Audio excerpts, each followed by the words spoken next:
Hello and welcome to our webinar.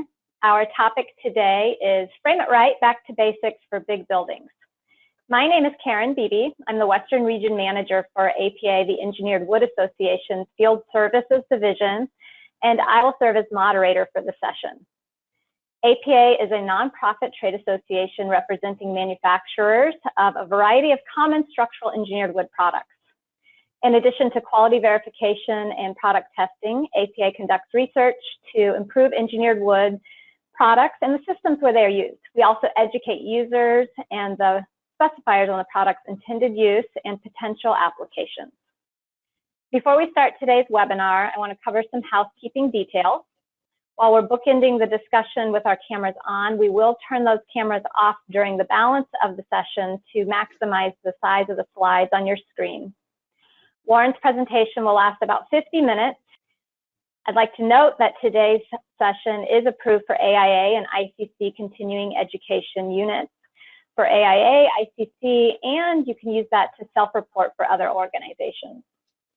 Your feedback is important to us. Please note the QR code on your screen. If you have your smartphone handy, pull that out, point it at that QR code, and that'll take you to a link of the survey for today's session.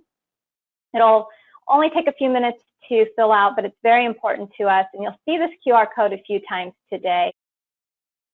Our presenter today is Warren Hamrick. Warren is an engineered wood specialist for APA, the Engineered Wood Association, serving the southeastern United States.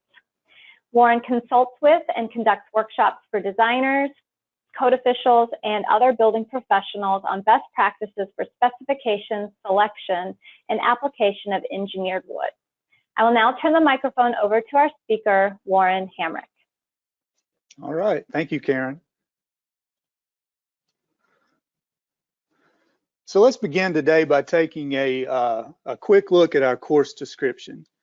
So with the increased demand for commercial and multifamily construction, the framing industry has had to expand to meet this need. Our team walks hundreds of job sites, and this session will go over some of the common framing errors we've encountered. And the learning objectives for today. We're going to look at common pitfalls. We're going to talk about loading, understand how engineered wood products should be properly used, and how to navigate the available technical resources. So here's a time lapse of a large project, and this is why we're here today. We want to examine how we can help construction of large buildings go smoother, with fewer issues, and be completed with better structural quality. Today we're going to cover the basics of construction from the ground up. We'll discuss walls, floors, roofs, and special topics. And you know, there's lots of acronyms when we talk about engineered wood products. But when you think of engineered wood products, think of any wood product that has been taken apart and glued back together in a strategic manner. And it's good to understand that wood has a stronger direction. So I like to best demonstrate when wood is the strongest by a group of straws representing the grains of wood. When a load is applied along the grain, the material is going to be strong. But wood's not as strong when load's applied perpendicular to the grain. And this is illustrated by the straws with the picture on the right. The fibers in the wood can be more easily crushed under load because of the not as strong orientation of the cellular walls. So plywood is a good example of taking advantage of wood being stronger parallel to the grain. This diagram illustrates how veneers are layered in the production of plywood. The veneers are cross-laminated to provide stability and stiffness in both directions, with the primary strength direction generally in the long direction of the board. Many may not know that, like plywood, OSB is also manufactured in layers, with the grain of the strands running in perpendicular orientation to the adjacent layer. This is to ensure dimensional stability and optimal structural properties. And the U.S. building codes require that structural panels for applications in the U.S. comply with either PS1 or PS2 voluntary product standards, developed under procedures published by the U.S. Department of Commerce. PS1 establishes requirements for structural plywood and is primarily prescriptive. PS2 establishes requirements for structural wood-based panels, which include oriented strand board and plywood. APA trademarks are the manufacturer's assurance that the product conforms to manufacturing and product performance standards shown on the trademark. The mark appears only on products manufactured by APA members committed to APA's program of quality inspection and testing. So let's take a look at a typical APA panel trademark and walk through some of the callouts. So we can see the panel grade, we have a span rating, we have a bond classification that we're going to talk about in just a second. Size for spacing note, that's going to come into play when we talk about panel expansions. A mil number, this is just a blank form on a true trademark. That will be an actual number, not the 3 zeros. You see the performance rated panel standard and then the performance category. So here's a sample of a plywood APA certification. Manufactured from thin sheets of cross-laminated veneer and bonded under heat and pressure, plywood's been one of the most widely used building products for decades. Plywood is available in a wide variety of appearance grades, ranging from smooth, natural surfaces suitable for finish work and underlayment to more economical grades used for wall sheathing and subfloors. So let's take a look at the bond classification. There are two types of bond classifications. Exposure 1 are panels designed for applications where construction delays may be expected prior to providing protection. They are not intended for a permanent exposure to weather. Exterior bond classification panels are intended for applications where they're going to be permanently exposed to weather. So here's an example of a difference in the trademarks between an Exposure 1 and exterior bond classification. So as a reminder, Exposure 1 will be appropriate for applications that will be covered with finished materials. Exterior bond classification is used when the panels will be permanently exposed. Concrete form panels and siding are two examples of exterior grade panels. Exposure 1 is going to be the typical bond classification for roof, wall, and floor APA rated sheathing on wood buildings. So let's talk about specifying. When specifying products, the specification should be based on the intended use, should be consistent on all product documents, use the latest terminology so that way you don't leave things open for interpretation. And terminology is important when designing jobs, bidding jobs, purchasing product, and passing inspections. So one place that this comes up is CDX. So CDX is C and D veneers with exterior glue. And CDX is a common term for sheathing. CDX panels, however, are not exterior bond classification. And you also will not find the term CDX in plywood grade rules or building codes. So we've covered some semantics and discussed APA rated sheathing specifications. Now let's turn our attention to the webinar's title and discuss the collaboration of design and field installation. We know the responsibility of the design rests on the architect and engineer of record, but the framer is also critical to the quality and longevity of the structure and has just as great a responsibility to assure that what's built matches what's in the plans. Both the designer and the framer play a major role in ensuring that the load paths are accounted for in a structure. And during this presentation, I'll frequently mention the need to pay attention to making sure the load path makes its way through the structure and down into the foundation. As you may know, the load path is simply the route the forces take passing through the structure, made up of its components and connections on the way to the ground. In the vertical load path, members above bear on members below, thereby transferring these loads to the foundation and into the ground. Another type of load path is a lateral load path. The lateral or horizontal load path, again, shows the transfer of forces to the ground, but it's a little bit less intuitive. If the forces don't reach the foundation, there'll be a failure. In a simple building, the forces begin at the wall on one direction and then transfer into the roof via the connections. The roof then transfers the force to the walls at each end of the structure. These walls become the shear walls and carry the load into the foundation, completing our load path. So let's take a look at the walls. The wall assembly is composed of our vertical supporting members. So that's going to be our studs, headers, columns, and plates. And then it's also going to include our lateral members, which are going to be either plywood or OSB wood structural panels. And those panels are what withstand wind pressures and racking forces. Anchor bolts are going to prevent the sill plate from sliding off the foundation, and hold downs are going to prevent overturning of the panels. So racking occurs when lateral forces attempt to change a rectangular shaped wall into a parallelogram, and wall bracing is what's going to resist that racking. Base shear is going to occur when a lateral force attempts to slide a structure along the foundation. Anchors are used to resist base shear. An overturning force results when a structure is being tipped over. Hold down devices and the building dead load are used to resist overturning. Anchor bolts are not hold downs. We sometimes get some confusion there. Each has a specific and different task. And again, anchor bolts are going to prevent your sliding, and hold downs are going to prevent your overturning. The engineer's plans should specify anchor bolts and hold down types and locations. So how often do we see this at the site? And when we see this, how much capacity does this nut have without a washer? The anchor bolt size and spacing should be determined by the engineer. It's important for the specifier to show details and call out specific material requirements in a manner where the framer can follow the drawings. Often this will be called out in a table on the structural sheets. Large plate washers are a great way to reinforce this connection and to prevent the sill plate from failing in wood's weak direction, which is perpendicular to the grain. Hold downs are required to prevent the shear walls from overturning.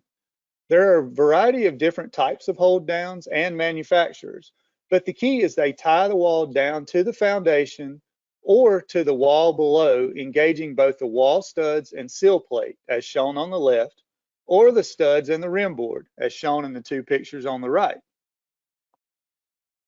Strap hold downs, which are shown here, can be really effective, but they do need to be installed correctly. The circle highlights where the strap is exposed. It should be embedded in the concrete.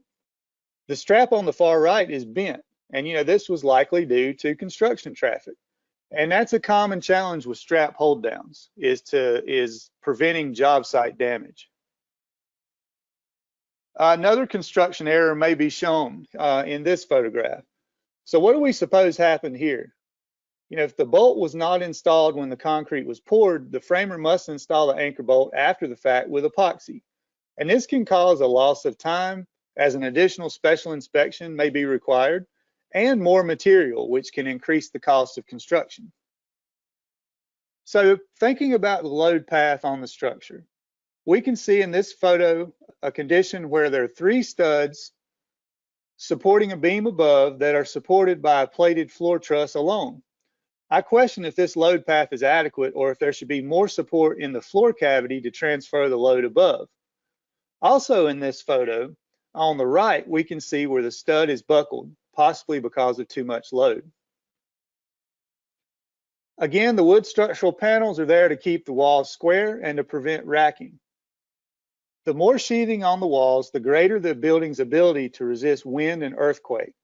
The sheathing also provides other benefits, such as an uninterrupted drainage plane, an approved air barrier, a continuous nail base for cladding materials, and creates a stiffer wall favorable to brittle finishes like stucco.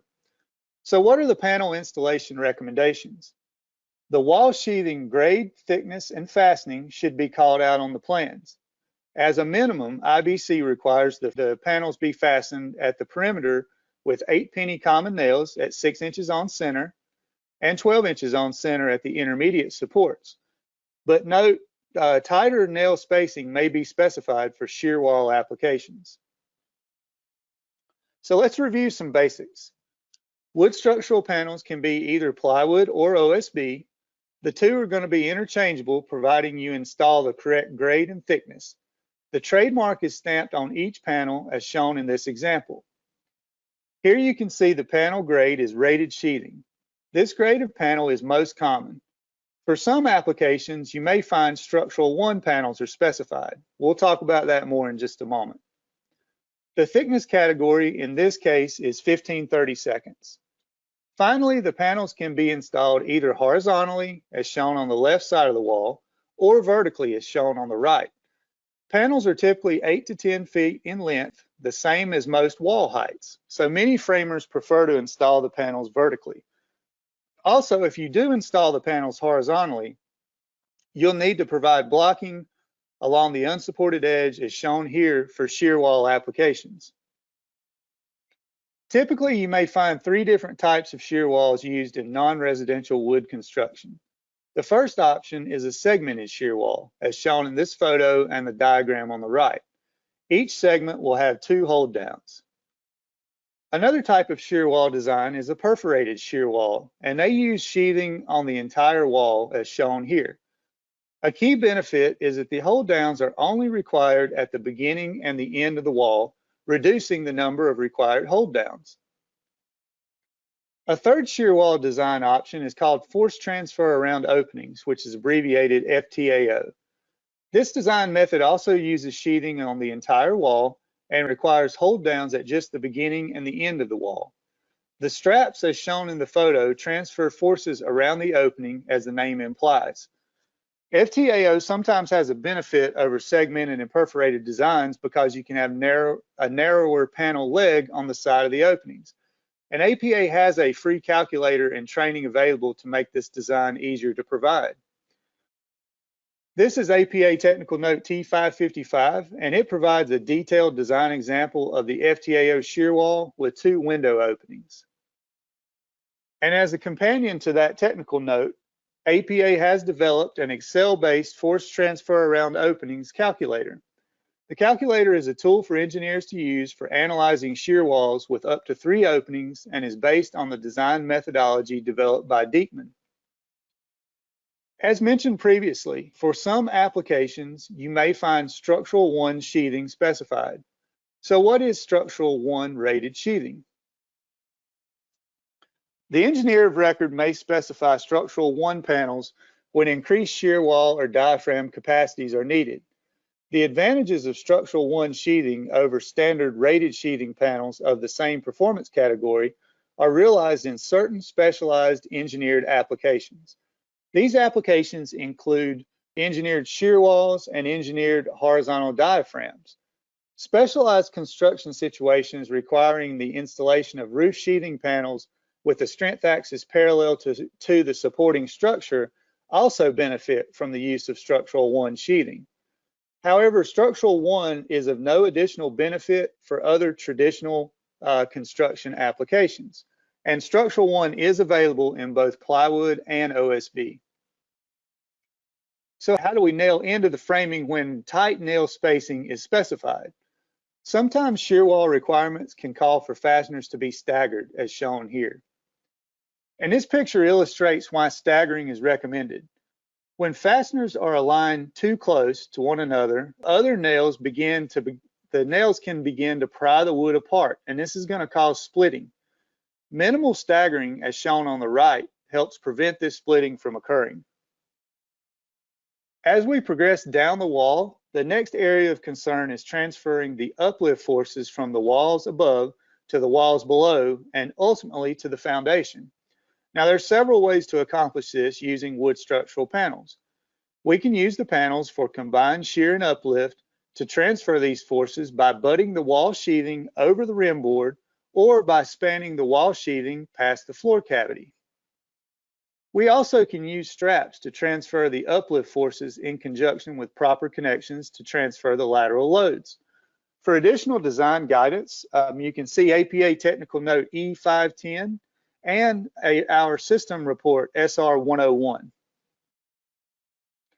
And lastly, as we mentioned earlier, the wall sheathing also provides a nail base for the exterior cladding, and this alleviates the need to seek studs when attaching vinyl or brick ties. So now let's move on to our floors and our floor framing. The floor framing is going to typically be composed of wood structural panels supported by joists, beams, columns, and walls. The sheathing can either be plywood or OSB, and taking a moment to review a typical trademark for floor sheathing, you're going to see the common grade is rated sturdy floor. And this is a combination of subfloor and underlayment. The subfloor provides the structural strength, and the underlayment provides impact resistance and a preferable base for the finished flooring. The engineer should specify the thickness category or span rating. In this case, we see a 19/32 category spans 20 inches on center for a floor system. So what base values do we use in determining the span ratings for these panel products? These maximum support spacings are based on live load values of 30 pounds per square foot for roofs and 100 pounds per square foot for floors. The dead load value for roofs and floors is 10 pounds per square foot. The live load deflection limitations are L/360 for floors, L/240 for roof applications. And the span rating is based on the panel being installed with the strength axis perpendicular to the supports and spanning over a minimum of 2 spans or 3 supports. And in almost all of the cases, the strength axis is going to be parallel to the long direction of the panel. In some limited cases, the strength axis may run parallel to the short dimension of the panel, and in those cases, that strength axis direction will be physically stamped on the panel. Proper fastening is critical. Like wall sheathing, the IBC minimum required fastening spacing, or minimum required fastening, is 8 penny common nails at 6 inches on center at the supporting ends and 12 inches on center at the intermediate supports. APA recommends a maximum edge distance of 3/8 of an inch at the panel ends and edges. So on to some floor sheathing installation best practices. You want to make sure the panel is put down in fresh adhesives. Don't be tempted to get way out ahead with the glue. So what's the purpose of this glued floor system? To eliminate squeaks and noise and to improve the stiffness of the floor sheathing through composite action between the joist and the sheathing. Floor squeaks are caused by differential movement in the floors. To help avoid movement, floor sheathing should be both nailed and glued to the joists. In fact, most span tables for I-Joist are based on a glued floor system to make sure the panels and the joists work together. APA also recommends glue in the groove side of the tongue and groove subfloor panels, and this can be another source of unwanted floor noises. So some recommendations for installing a glued and nailed floor system. Make sure the I-Joist or framing member is free of dirt and debris. Spread just a small amount of glue, about 1/4 inch from one side of the panel to the other, and don't have any glue gaps or mounds that'll spill over. And lastly, again, glue the groove. And fasten applying foot pressure at each and every framing member under the panel. So this means stepping on the member when fastening. This was not as problematic back when we used hammers because the hammer was likely going to drive both the nail and the panel down tight. Pneumatic nailers, they can drive nails without pulling the subfloor panel tight. So make sure you're stepping on the panel at the supports. When fasteners miss framing, there's going to be a potential for multiple issues, such as the floor feeling soft due to movement, and squeaks can happen. Fasteners that miss framing are commonly referred to as shiners. They should be replaced with properly driven fasteners. Overdriving fasteners can reduce performance and must be field checked to assure the design intentions are carried through. Framers should check as you go. Again, nailer settings are very important. Under or overdriven fasteners can cost time and money. On projects with designed shear walls or diaphragms, proper fastening of the sheathing to studs is critical. And if you see overdriven nails, you can refer to APA publication TT012 and the recommendations within to maintain proper shear capacity. So the basics are if no more than 20% of the fasteners around the perimeter of the panel are overdriven by no greater than 1/8 of an inch, no reduction in shear is necessary. If more than 20% of the fasteners around the perimeter of the panel are overdriven by 1/16 of an inch, or if any are overdriven by more than 1/8 of an inch, additional fasteners must be driven to maintain shear capacity. So for every 2 fasteners overdriven, you add 1 additional fastener. Looking at the joists or trusses and are they spaced properly? In this photo, one span of the floor sheathing is spaced at over 24 inches. So this floor is going to feel softer in that area due to the error in laying out the joists. Floor framing errors or floor framing areas that are framed dramatically different can result in areas of the floor feeling different. In this example, there are several areas of the floor which may feel different. We have an area with short joist spans, adjacent to an area with long joist spans, and next to an area with wider joist spacing, and lastly, an area where the direction of the floor joists change. These differences can greatly affect how the floor feels, leading to customer dissatisfaction. And it may be worth reevaluating the framing and consider spacing the joists more uniformly. And this is going to result in a more satisfied occupant. This layout not only provides more consistent performance, it can eliminate the joist layout direction change and change in panel orientation, which makes it easier for the framer. So let's take a look at some of the engineered wood products used for framing. We're going to start with the wood I-Joist. An I-Joist commonly utilizes OSB for the web material and LVL or machine stress rated lumber for the flanges. This puts the material in the optimal locations for a light, strong product that outperforms dimension lumber. I-Joists utilize over a third less wood fiber than lumber when spaced at 16 inches on center, and are successful due to the fact that they utilize wood efficiently while providing improved benefits. The flanges of an I-Joist act in compression or tension to carry the load. Cutting the flange affects the published design capacity of the joist, and if it's completely cut, the capacity is considered zero. The designer and framer can be proactive in locating the joist so not to interfere with plumbing drops.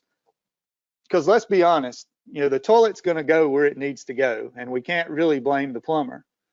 A quick overlay of the bathrooms and fixtures on the floor joist layout can avoid big problems later. Holes through the web are a different matter. So let's take a brief look at the general hole cutting rules for I-joists.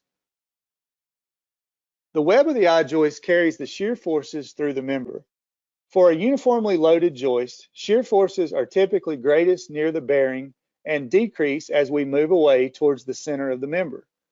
This allows holes to be cut into the web away from the bearing points, and the further away we get from the bearing, the larger a hole can be cut. It is recommended that an 1/8 inch section of web be left at the top and the bottom of any opening to avoid cutting the flange of the joist.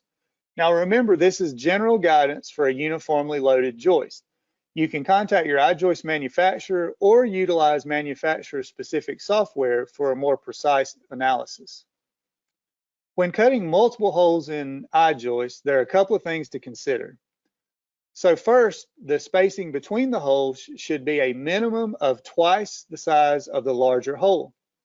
But if a group of holes can fit within a circle that meets the allowable hole size, that is acceptable. Rectangular holes can be evaluated by drawing a circle around the corners of the rectangle, limiting the size of the rectangular opening to 3/4 of the diameter. But you have to be careful not to overcut the corners. Knockouts are pre-scored holes that some I-Joist manufacturers will provide in the joist webs for the pass-through of plumbing or electrical systems. Knockouts do not count as holes and do not have to be included when calculating the end distance requirements. Also, it doesn't matter if these knockouts are at the top or the bottom of the I-Joist when installed. So do these holes work? There's a couple of things to look at. The holes appear to be pretty close to bearing, and they also do not appear to be spaced 2 times the diameter of the largest hole apart. If we apply the hole grouping approach, these holes most certainly would violate our hole guidelines. So moving on from joists to beams, and we're going to start with laminated veneer lumber. Laminated veneer lumber is comprised of wood veneers laminated together to create beams or columns. And this is somewhat similar to plywood, but unlike plywood where veneers are cross-laminated, the veneers in beam products are oriented in a parallel direction to provide maximum strength. LVL is a common type of structural composite lumber, which is available in longer lengths and depths than dimension lumber. Another type of structural composite lumber is laminated strand lumber, or LSL. LSL incorporates wood strands as opposed to veneers to create structural beams or vertical framing members such as columns or studs. And much of what we discussed regarding hole cutting with LVL beams also applies to LSL beams. And again, it's best to check with the LVL or LSL manufacturer for hole guidelines. And finally, let's talk about glue laminated beams, or Glulam. They're manufactured by gluing nominal 2x lumber of various widths into a single beam. Like structural composite lumber, the wood grain runs parallel to the length of the beam to take advantage of wood's strength properties to produce a strong and stable beam. Most glulam manufacturers can make both balanced and unbalanced beams. A glulam beam manufacturer can take advantage of tension and compression plies in the beam design. When manufacturing an unbalanced beam, there are different grade laminations in the top and bottom of the beam, and it allows for a more efficient and economical design in simple span situations. If you have a multi-span or cantilever application, the beam is usually going to be balanced, and it can accommodate both top and bottom being in tension. So if you notice this situation when you're in the field and you look up and you see this, this means the glulam has been installed upside down and likely won't have the strength expected by the designer. APA does have some guidance on the strength of upside down glulams, and some glulam manufacturers have guidance on this as well. Holes can be cut into glulam beams, and glulams usually have a more flexible hole guidelines than an LVL or LSL. Glulam hole locations are limited to the middle half depth and center half of the span. Horizontal holes are limited to the smaller of 1.5 inches or 1/10 the depth. The minimum hole spacing between the edges of the holes should be 8 diameters, and the maximum number of holes should not exceed 1 hole per 5 feet of beam length. Cutting of holes in LVL is pretty straightforward. Small holes up to 2 inches in diameter can only be cut through the middle third of the height and length of the beam. By cutting in this area, we're locating holes away from supports, where we learned earlier that the shear is lower, and away from the beam edges to minimize the impact on the allowable moment of the beam. APA Tech Note Form G535 provides general recommendations for notching and drilling, and with other engineered wood products, always check the manufacturer's guidelines. The small hole guidelines we recently reviewed are permitted for most beam applications. However, recently APA's Technical Service Division has done research on large hole openings in both LVL and glulam beams. This research allows for large holes up to 2/3 the depth of the beam with an engineering analysis. Additional information on the design of large holes in LVL and glulam can be found in APA Forms V900 and V700. So what's the depth of the notch on this LVL? Of course, a better question might be, why weren't the jack studs shortened instead of notching the beam? When the bottom of the beam is notched, particularly at the end where the shear is the greatest, the beam wants to split. The picture of the straws here depicts this tendency in wood. Tension side notches are limited to 10% the depth of the beam. And APA Technical Note G535 is going to provide some additional information on the field notching of LVL beams. This picture needs little explanation. How many different issues can you see? I see excessive notching, we've got holes too close together, and also the holes are located close to bearing. Another field question we often get relating to glulam is wood checking. Checks are noted by the presence of torn fibers and should not be confused with an adhesive failure or a delamination, even though checks often occur near a glue line. Seasoning checks are seldom a structural concern, but they do impact the aesthetics of the beam. You can minimize checking by installing the glulam beam in environments with consistent humidity levels and control the moisture content of the beams by protecting the wood from high moisture areas such as concrete or refrigeration, and thoroughly seal the beams on all 6 surfaces. If the checking in the beams becomes a concern, please refer to APA's technical note, Evaluation of Check Size in Glue Laminated Timber Beams. And now let's move on to roof framing. This is typically going to be composed of wood structural panels supported by trusses or rafters. Rated sheathing means the sheathing can be either plywood or OSB. So let's take a moment to review a typical trademark for roof sheathing. You can see the common grade is rated sheathing. The engineer should specify the thickness or span rating. And in this case, we see this panel happens to be a 15/32 category, 32-inch on-center spacing for roofs. This means the roof supports can be spaced 32 inches on center for a 30 pounds per square foot roof live load. And you can notice on here, we're talking about roofs, but you see it's a 2-number span rating. The 16 would be if this rated sheathing was used for floors. So like floors, wood structural panels are typically manufactured with the strength direction oriented in the long direction of the board, installed over at least 2 spans. So what happens if the panel is not installed with the strength axis perpendicular to the support? Let's start by looking at panel load capacities when we change the panel direction over supports. Using APA Table 34 from our E30 publication, we can see an allowable load of 100 pounds per square foot for 16-inch on-center spacing and 40 pounds per square foot for 24 inches on-center spacing. So what happens if we turn the panel to run parallel to the framing? We would then need to refer to Table 37 in APA Form E30 and find an allowable live load of 35 pounds per square foot at a maximum span of 16-inch on-center. Obviously, this is a significant reduction from the rated span of 100 pounds per square foot on the previous slide. So as you can see, the panel orientation makes a huge difference as far as load capacity, and this is true for both plywood and OSB. It's very important that the right product be used for the spans and load conditions.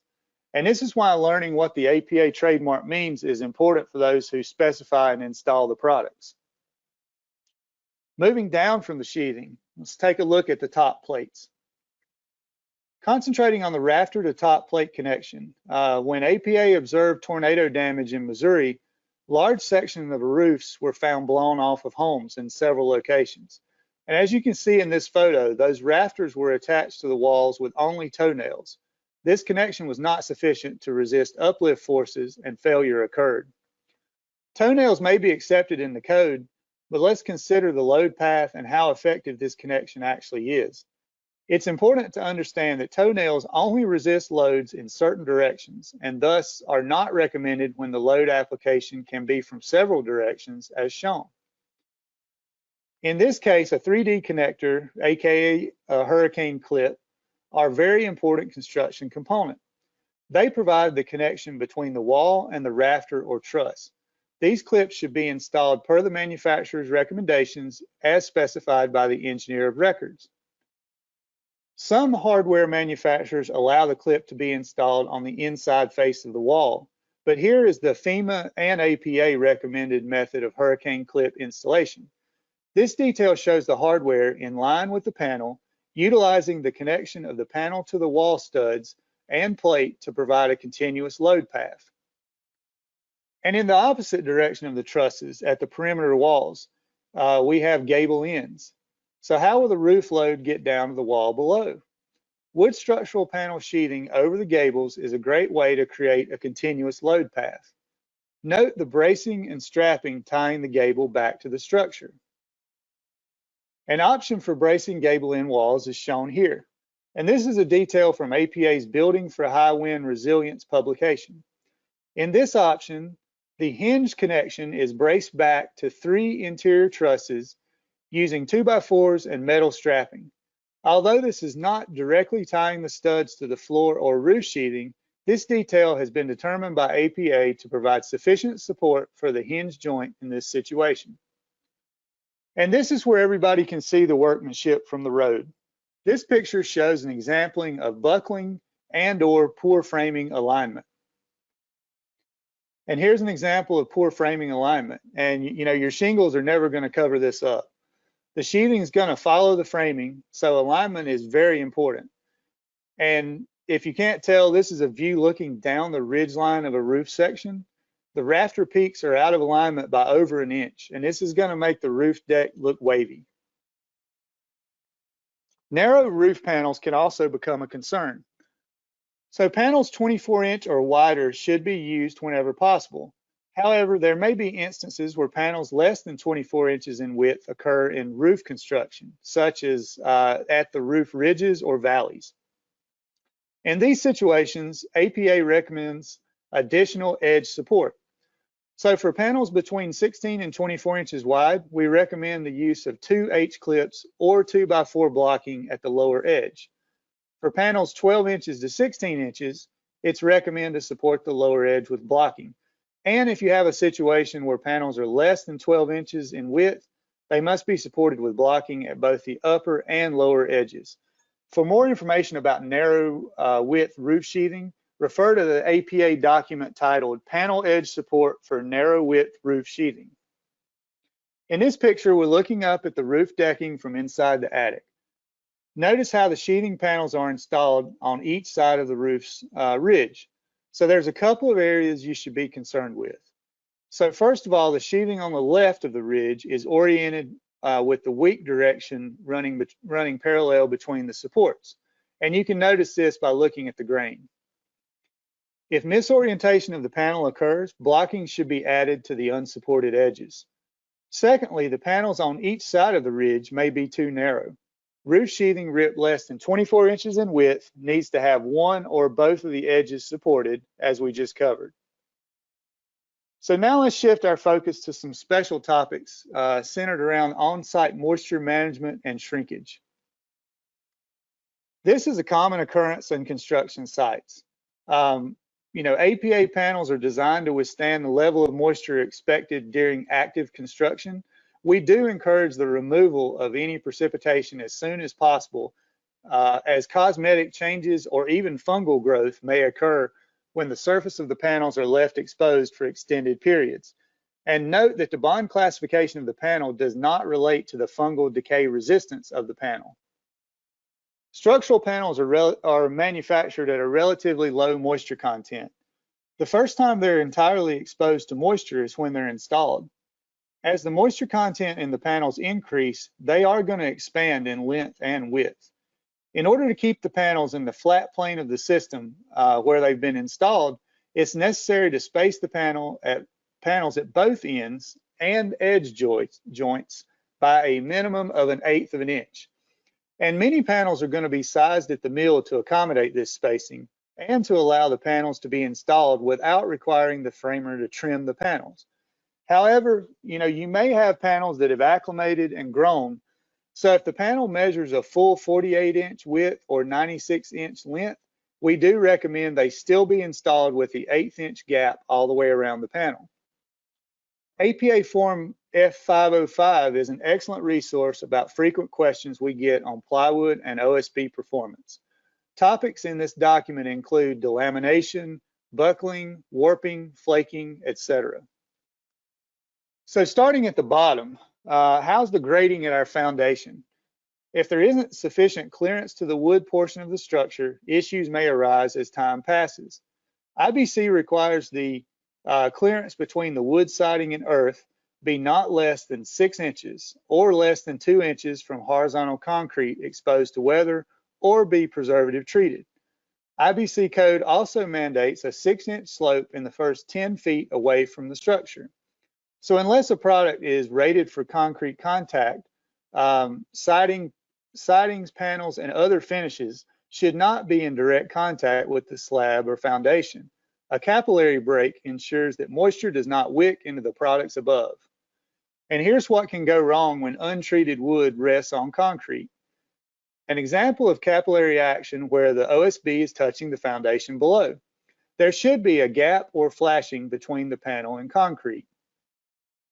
And here's an example of a detail that would eliminate this issue. And it's just pointing out that there's flashing to separate the siding from the concrete. One of the most common errors we see happens on the roof. The H clips are generally going to keep the panel spaced along the long edge, but often the 4-foot ends are overlooked. An 1/8 inch minimum spacing on all 4 sides is essential during framing. And this graphic helps us to better understand how a small 1/8 of an inch expansion in the length or width of sheathing can result in a dramatic bow or buckling of the panel. This bowing may occur between framing members, and the resulting out-of-plane movement can literally make waves.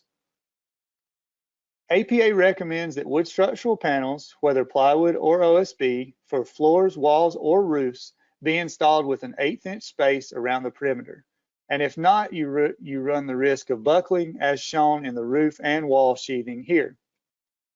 Now, here's an example of wall buckling of the wood structural panels with what appears to be a proper 1/8 inch space.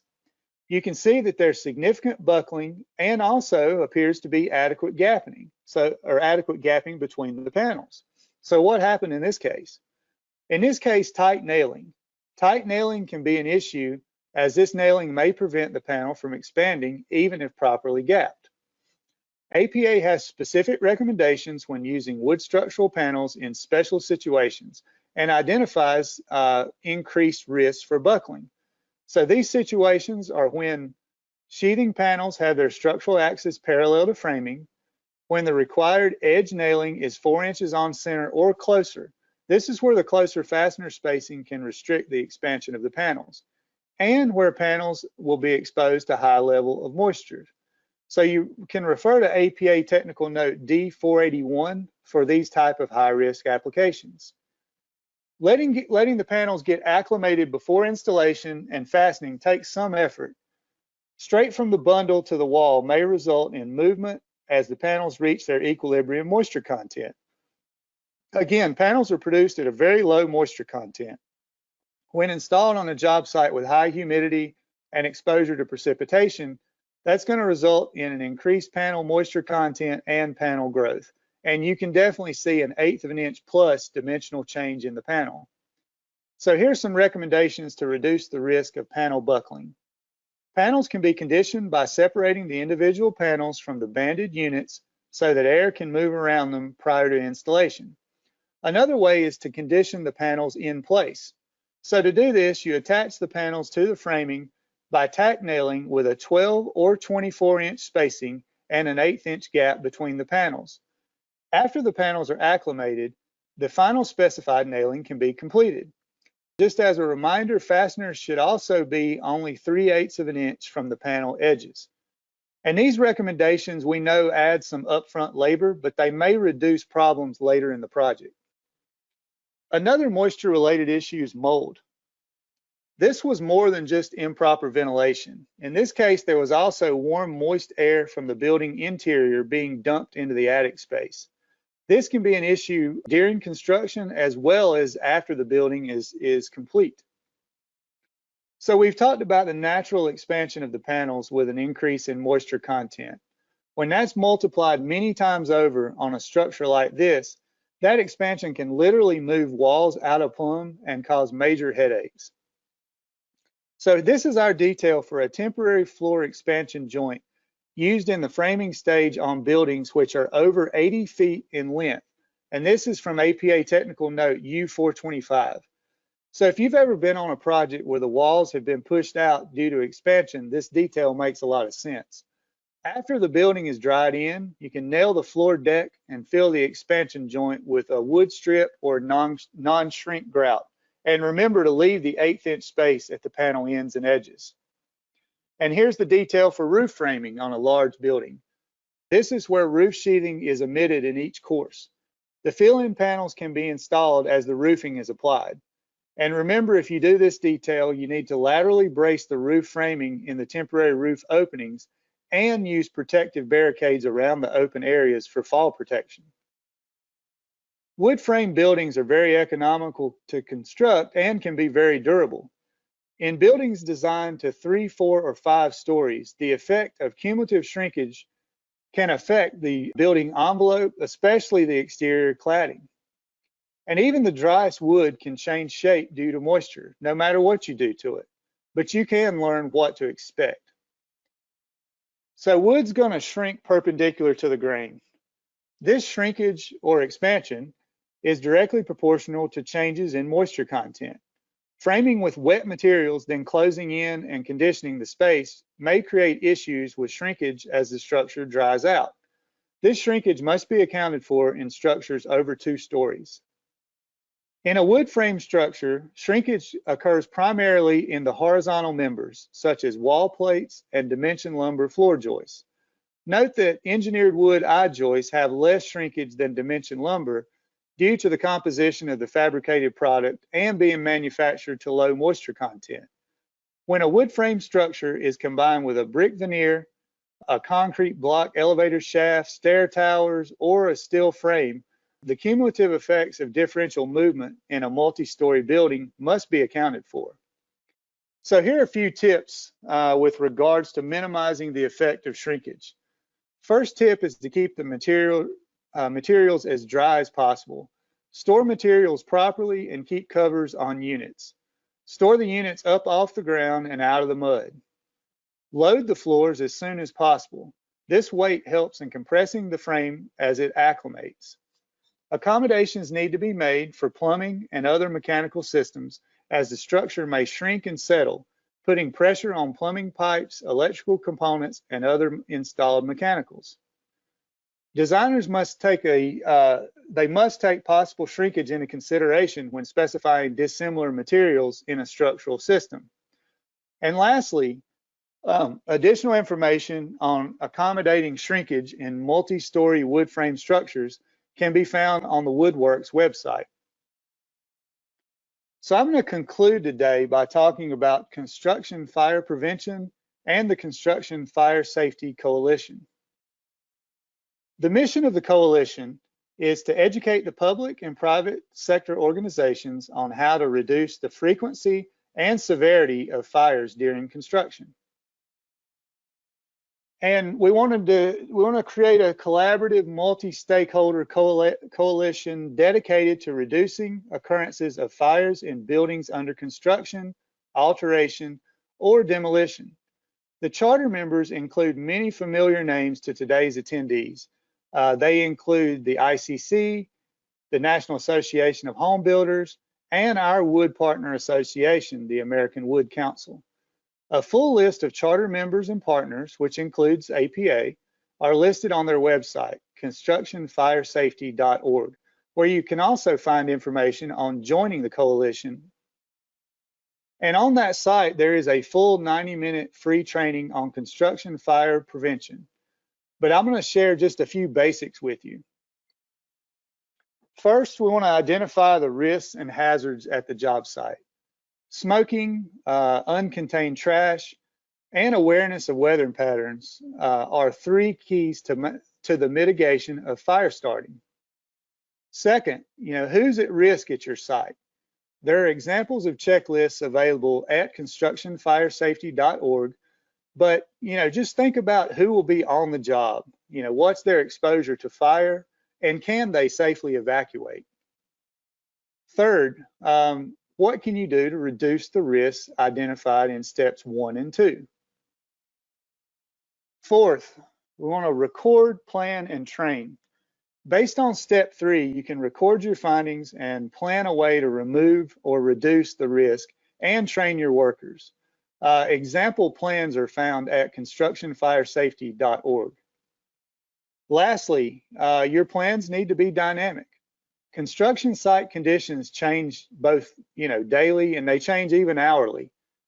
And that's shown in these photos. The risks, the workers, the debris, that's all going to change during the course of construction, and thus the fire prevention plan needs to be flexible as well. So these 5 steps take considerable care, and I want to be clear, my introduction to this process is just that. It's an introduction.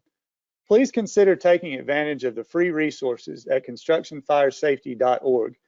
And as they say, preventing construction fire is everyone's business. So we've discussed several basics today that when followed can make a big difference in build quality. Doing the small things right, such as properly spacing panels, following fastening specification, watching the load path, and controlling moisture on site, they'll minimize errors and reduce callbacks. All of these are going to lead to better build quality and improved profitability. And know that the APA is available to provide assistance and resources to make your job easier. So at this time, I'm going to pass the microphone back to Karen, who I believe has been monitoring questions.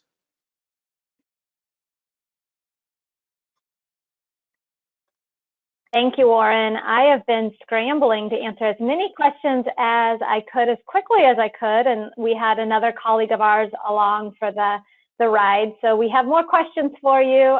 Before we get there, though, I do want to remind everyone that your feedback counts, and to please take advantage of that QR code, which has reappeared, so that you can get to a link to give us survey feedback on today's session to help improve our future webinar offerings, as well as this session.